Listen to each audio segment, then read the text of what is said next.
నమస్కారం. Public vision వార్తలకు స్వాగతం. నా పేరు కృష్ణకుమార్. వార్తల్లో ముందుగా హెడ్లైన్స్.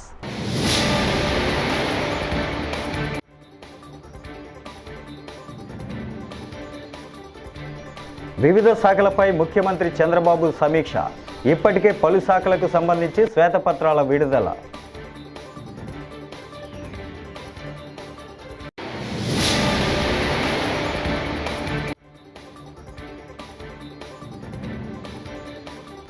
అవినీతి చేసి అరెస్ట్ అయి కులాన్ని అడ్డం పెట్టుకుంటున్నారని మంత్రి అనగాని సత్యప్రసాద్ మండిపాటు.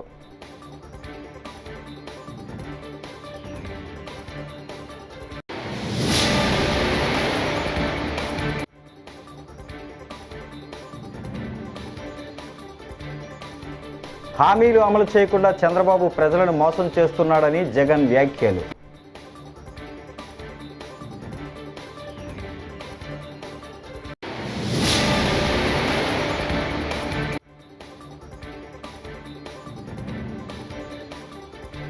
నిర్వహణ లోపం కారణంగానే ప్రాజెక్టులకు ఇబ్బందులు తలెత్తుతున్నాయని ఏపీ మంత్రి నిమ్మల రామనాయుడు. ఇక డీటెయిల్స్ చూస్తే, ఏపీలో అధికారంలోకి వచ్చాక రాష్ట్ర అభివృద్ధి ధ్యేయంగా ముఖ్యమంత్రి చంద్రబాబు నాయుడు ముందుకు దూసుకెళ్తున్నారు. సీఎంగా బాధ్యతలు చేపట్టినప్పటి నుంచి పలు శాఖలపై చంద్రబాబు దృష్టి సారించారు. గత వైసీపీ పాలనలో ఆయా శాఖలలో జరిగిన అవినీతి అక్రమాలను ప్రజలకు చూపించేందుకు ప్రయత్నిస్తున్నారు. ఇప్పటికే పలు శాఖలకు సంబంధించి శ్వేతపత్రాలను విడుదల చేశారు. అలాగే అనేక శాఖల్లో పరిస్థితి ఎలా ఉందనే దానిపై సమీక్షా సమావేశాలు నిర్వహించారు. తాజాగా ఈరోజు వివిధ శాఖలపై ముఖ్యమంత్రి చంద్రబాబు సమీక్ష జరపనున్నారు.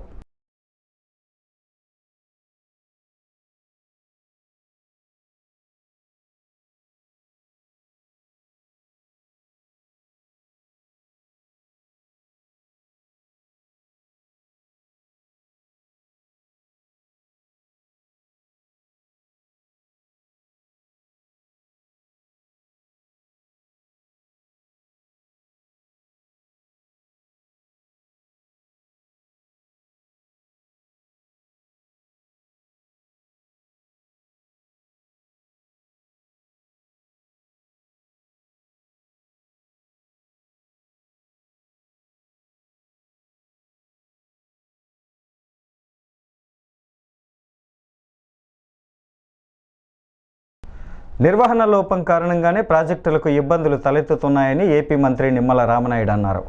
గత వైకాపా ప్రభుత్వం ప్రాజెక్టుల నిర్వహణ కోసం నిధులు వెచ్చించలేదని విమర్శించారు. తుంగభద్ర డ్యాంను మంత్రి పయ్యావుల కేశవ్తో కలిసి ఆయన ఈ ఉదయం పరిశీలించారు. సాధ్యమైనంత త్వరలో స్టాప్ లాక్ గేటు ఏర్పాటు చేస్తామని చెప్పారు.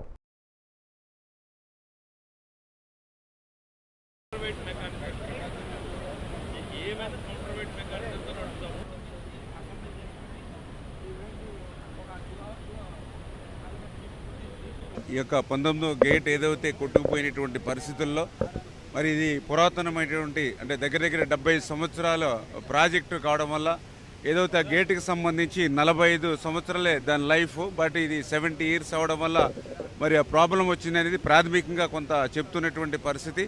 ఏదైతే ఆ గేట్ స్థానంలో కూడా మరి పర్టికులర్గా స్టాప్ లాక్ గేట్ ఏదైతే ఉందో మరి అవి ఈ ప్రాజెక్టుకి లేకపోవడం వల్ల తాత్కాలికంగా మరమ్మతులు చేసుకోవడానికి కానీ తాత్కాలిక నీటి నిలుపుదల చేసుకునే అవకాశం లేనిటువంటి స్థితిలో ఏదైతే చంద్రబాబు నాయుడు గారు కూడా స్పందించి కన్నం నాయుడు గారు ఎవరైతే ఈ యొక్క గేట్ల అమరికలో నిర్మాణంలో అత్యంత కీలకంగా ఉన్నటువంటి వ్యక్తిని, ఆయన హైదరాబాద్లో ఉంటే మరి ఆయన కంటికి చికిత్స చేయించుకున్నా కూడా మరి స్పెషల్ ఫ్లైట్ కూడా అరేంజ్ చేసుకుని ఈయన ఇక్కడ పంపించి అంటే మా పోలవరం ప్రాజెక్ట్ గేట్ల అమరికలో కూడా ఆయనకి బాగా సమర్థత ఉన్నటువంటి వ్యక్తి.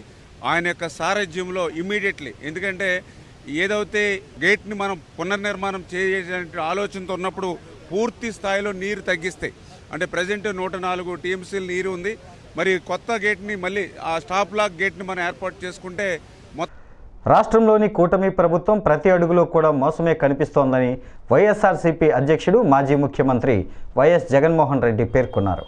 మాడుగుల నియోజకవర్గం ఎంపీటీసీలు జెడ్పీటీసీలతో తాడేపల్లిలోని తన క్యాంపు కార్యాలయంలో వైఎస్ జగన్మోహన్ రెడ్డి సమావేశమయ్యారు. ఈ సందర్భంగా ఆయన మాట్లాడారు.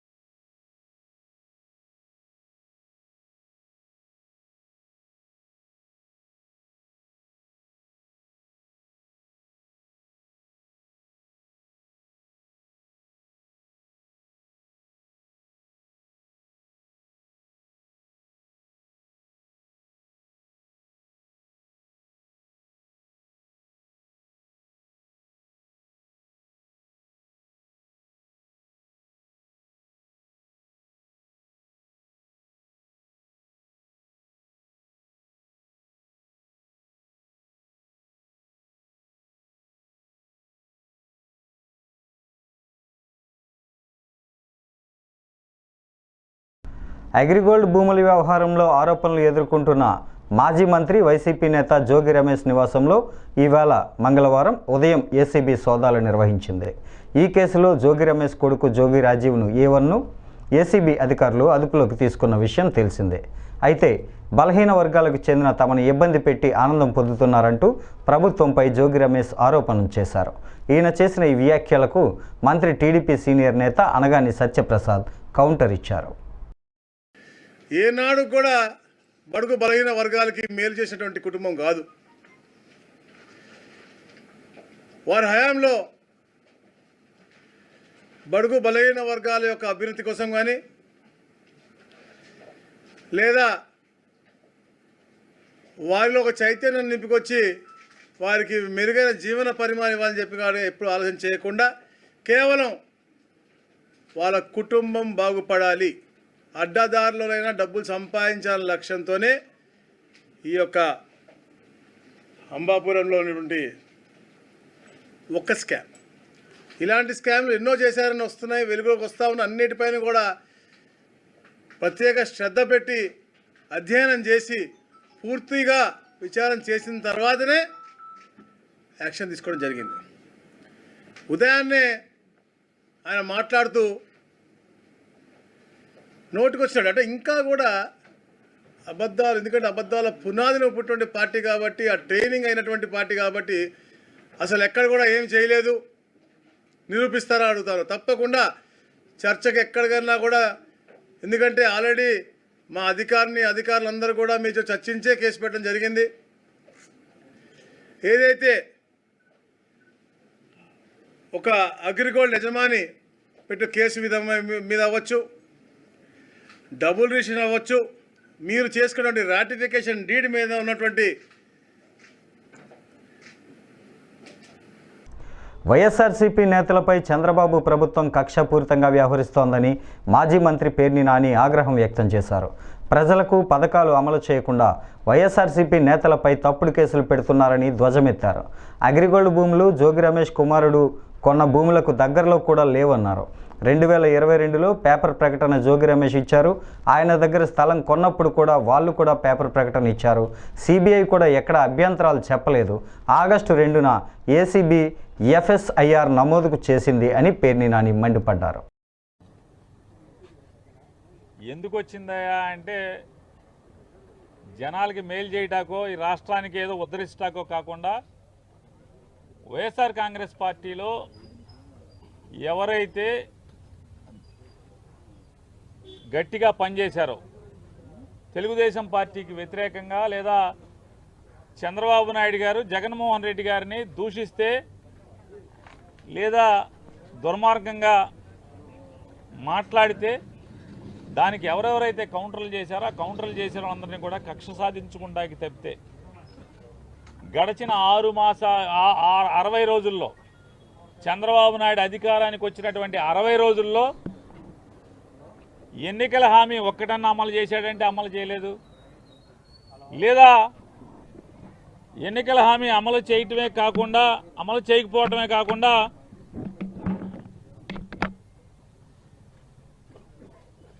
ఓ మంచి కార్యక్రమం అన్నా చేశారా అంటే ఈ రాష్ట్రాన్ని ఉద్ధరించేదానికి ఒక్కటి చేయకపోగా అన్నీ FIRలు కడతాం, తప్పుడు కేసులు కడతాం, దొంగ కేసులు కడతాం.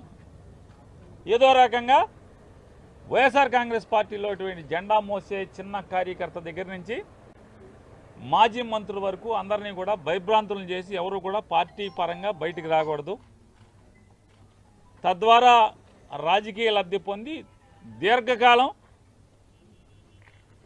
తన కొడుకు ఈ రాష్ట్రాన్ని అధికారాన్ని అనుభవించే కుట్రలో భాగమే ఇవాళ జోగి రమేష్ గారి కుమారుడిని కేసులో ఇరికించడం. అంటే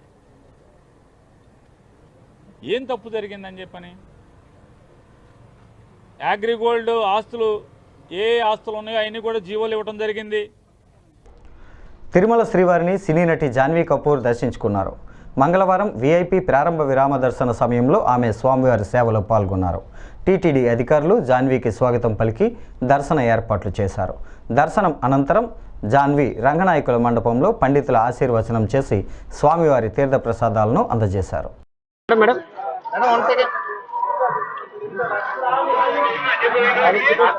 ఉన్నాను.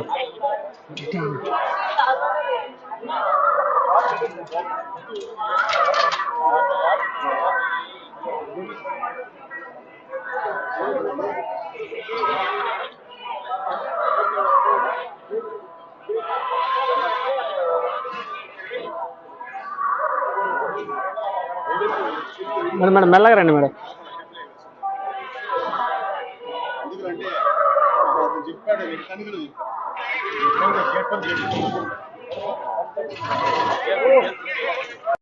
కొంచెం మెల్లగా రండి madam. Madam madam 1 second madam, temple shot photo madam 1 second. ఉండండి ఉండండి ఉండండి. Thank you sir, thank you sir. కూర్చో.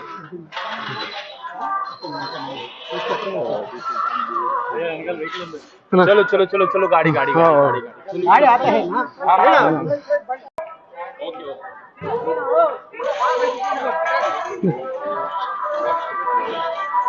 మేడం వెనకాల మనుషులు ఉన్నారు భయ్యా, వెనకాల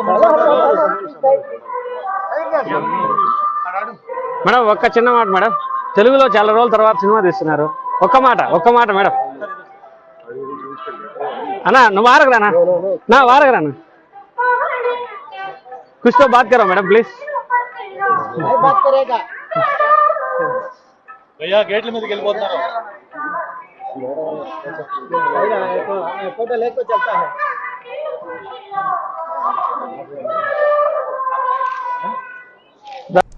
రేణిగుంట విమానాశ్రయం చేరుకున్న డిప్యూటీ సీఎం పంచాయతీరాజ్ అటవీ సైన్స్ అండ్ టెక్నాలజీ శాఖ మంత్రి కొణిదెల పవన్ కళ్యాణ్కు మంగళవారం ఉదయం ఘన స్వాగతం లభించింది. ఉప ముఖ్యమంత్రికి JC Shubham Bansal, municipal commissioner Tirupati Narapureddy Mourya, Tirupati MLA Arani Srinivasulu, ఆర్డీఓలు నిశాంత్ రెడ్డి, రవిశంకర్ రెడ్డి, ఎస్డీసీ ప్రోటోకాల్ చంద్రశేఖర్ తదితరులు స్వాగతం పలికిన వారిలో ఉన్నారు.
విశాఖపట్నం ఎమ్మెల్సీ ఎన్నికల్లో గెలిచేందుకు వైఎస్ఆర్సీపీకి పూర్తిగా బలం ఉందన్నారు మాజీ మంత్రి బొత్స సత్యనారాయణ. అనైతికంగా కూటమి సర్కార్ ఎందుకు అభ్యర్థిని పోటీలో నిలుపుతుందని ప్రశ్నించారు. వైఎస్ఆర్సీపీ ఎమ్మెల్సీ అభ్యర్థిగా సోమవారం బొత్స సత్యనారాయణ నామినేషన్ దాఖలు చేశారు. అనంతరం ఆయన మీడియాతో మాట్లాడుతూ ఎమ్మెల్సీ ఎన్నికల్లో పోటీ చేయాలని వైఎస్ జగన్మోహన్ రెడ్డి కోరారు. ఈ క్రమంలోని ఎన్నికల్లో పోటీ చేసేందుకు ఈరోజు నామినేషన్ వేశాను. మాకు సంఖ్యాబలం ఉంది. వైఎస్ఆర్సీపీ తప్పకుండా విజయం సాధిస్తుంది. మాకు 530 మందికి పైగా ప్రజాప్రతినిధుల బలం ఉన్నప్పుడు కూటమి అభ్యర్థిని ఎందుకు బరిలో దింపుతుంది? వైఎస్ఆర్సీపీకి బలం ఉన్నప్పుడు అనైతికంగా ఎందుకు అభ్యర్థిని పెడుతున్నారు అని అన్నారు.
విజయవాడ అగ్రిగోల్డ్ భూముల విషయంలో అవకతవకలు జరిగాయని ఇద్దరిని మంగళవారం అరెస్టు చేశామని ఏసీబీ అడిషనల్ ఎస్పీ సౌమ్యలత తెలిపారు. గొల్లపూడి ఏసీబీ కార్యాలయం వద్ద మీడియాతో మాట్లాడుతూ అగ్రిగోల్డ్ భూముల సర్వే నెంబర్ను కూడా మార్చారని ఏసీబీ అధికారుల విచారణలో అవకతవకలు నిజమని తేలాయి. సిఐడి అధికారుల నివేదికను కూడా తెప్పిస్తున్నామని, అగ్రిగోల్డ్ ఆస్తులు సిఐడి అటాచ్మెంట్లో ఉన్నాయని తెలిపారు. అంటే ఎంఆర్ఓ గారికి వాళ్ళు ఇందులో ఏంటి జరిగింది, అసలు సర్వే ఎలా రెక్టిఫికేషన్ జరిగింది అని వాళ్ళు అడిగారు. దాని మీద ఎంఆర్ఓ గారు ఒక రిపోర్ట్ ఇచ్చారు. ఆ రిపోర్ట్ ని మాకు ఇందులో ఎంఆర్ఓ గారు ఇచ్చిన రిపోర్ట్ లో వీళ్ళందరూ ఇన్వాల్వ్మెంట్ ఉంది, వీళ్ళందరూ పబ్లిక్ సర్వెంట్స్ కాబట్టి ఏసీబీ డీల్ చేసి ఎంక్వైరీ చేసి డీల్ చేస్తే సబ్మిట్ చేశారు. ఆ రిపోర్ట్ మీద డీజీ గారు మాకు ఫర్దర్ గా ఎంక్వైరీ కండక్ట్ చేసి దీని మీద ప్రొసీడ్ అవ్వమని మాకు పంపించడం జరిగింది. దాని మీద మేము ఎంక్వైరీ చేసి ప్రైమ్ ఆఫీసర్ ప్రూవ్ అయిన తర్వాత కేసు రిజిస్టర్ చేసాం. దాని మీద ప్రొసీడ్ అవుతున్నాం. అంటే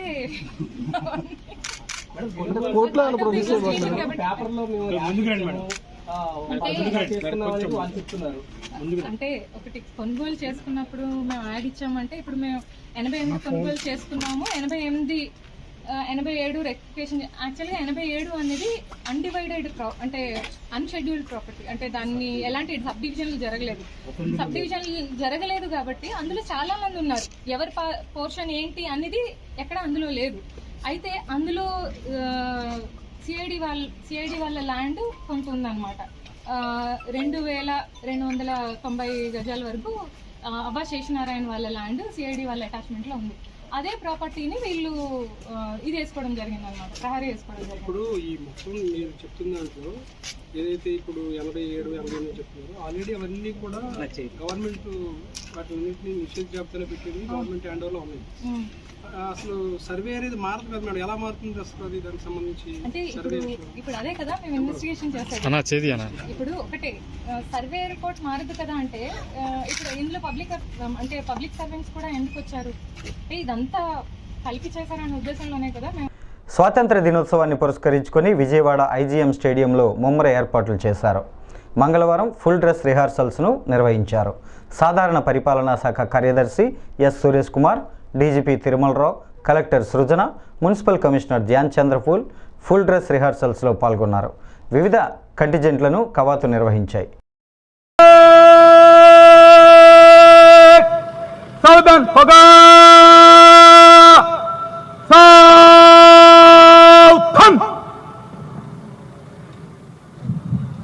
After reviewing all the contingents and greeting all the people, today's chief guest and honorable chief minister of Andhra Pradesh, Sri Nara Chandrababu Naidu Garu, has written to the saluting diners. వివిధ కంటింజెంట్లను పరిశీలించి ప్రేక్షకుల అభివాదానికి చిరునవ్వుతో ప్రత్యభివాదమిచ్చిన అనంతరం ఈనాటి కార్యక్రమ ముఖ్య అతిథి గౌరవనీయులైన ఆంధ్రప్రదేశ్ రాష్ట్ర ముఖ్యమంత్రి వర్యులు శ్రీ నారా చంద్రబాబు నాయుడు గారు సెల్యూటింగ్ డయాస్ వద్దకు విచ్చేశారు.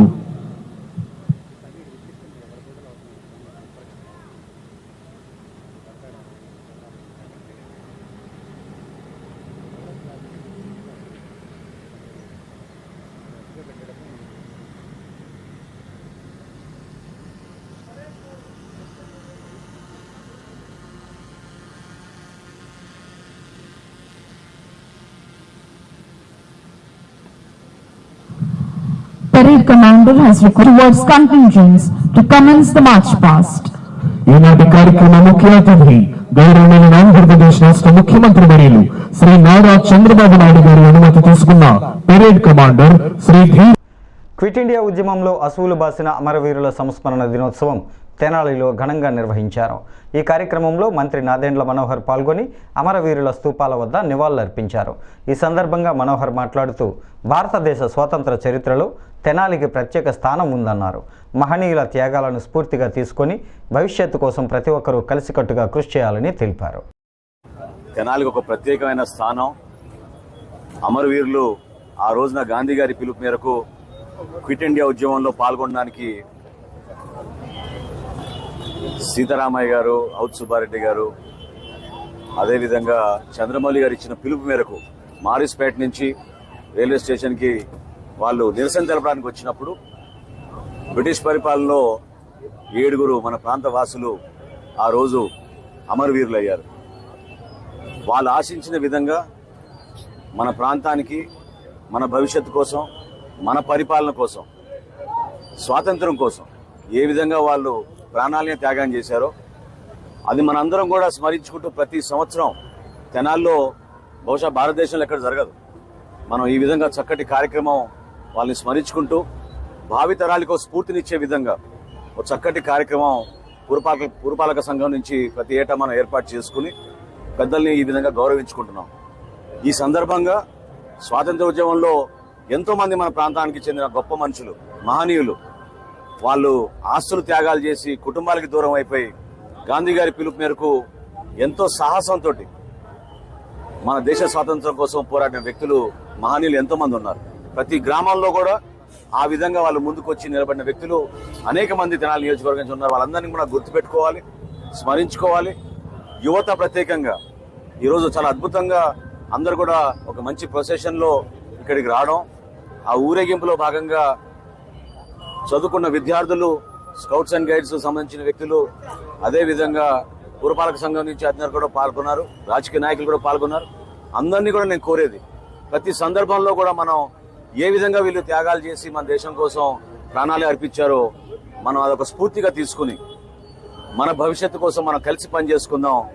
ఇది ఆ గాంధీ గారు కోరిన విధంగా భారతదేశాన్ని ఇంకా చక్కగా అభివృద్ధి బాటలో నడిపే విధంగా, మన ప్రాంతానికి మనం పునరంకితం అయ్యే విధంగా కలిసి పనిచేసుకుందాం అని ఈ సందర్భంగా ప్రతి ఒక్కరిని కూడా నేను మనస్ఫూర్తిగా. రాయదుర్గం పట్టణంలో బీఎడ్, డిఎడ్ అభ్యర్థుల కోసం ఉచిత కోచింగ్ కార్యక్రమాన్ని ప్రారంభిస్తున్నట్లు ఎమ్మెల్యే కాలువ శ్రీనివాసులు పేర్కొన్నారు. పట్టణంలోని తన నివాసంలో మంగళవారం ఆయన మీడియాతో మాట్లాడారు. నిరుద్యోగ, ఉపాధ్యాయ అభ్యర్థులందరూ అవకాశాన్ని సద్వినియోగం చేసుకోవాలని పిలుపునిచ్చారు. టెక్స్టైల్ పార్క్ వద్ద సెంటర్ను ఏర్పాటు చేయనున్నట్లు పేర్కొన్నారు. అర్హులైన వారు 18వ తేదీలోగా దరఖాస్తులు చేసుకోవాలన్నారు. బీసీలు, దళితులు, మైనార్టీలు, ఇతర సామాజిక వర్గాల వాళ్ళు కూడా చాలా పేదరికంలో ఉంటారు. అలాంటి స్థితి నుంచి కష్టపడి చదువుకొని ఉద్యోగాన్వేషణలో ఉన్న నిరుద్యోగ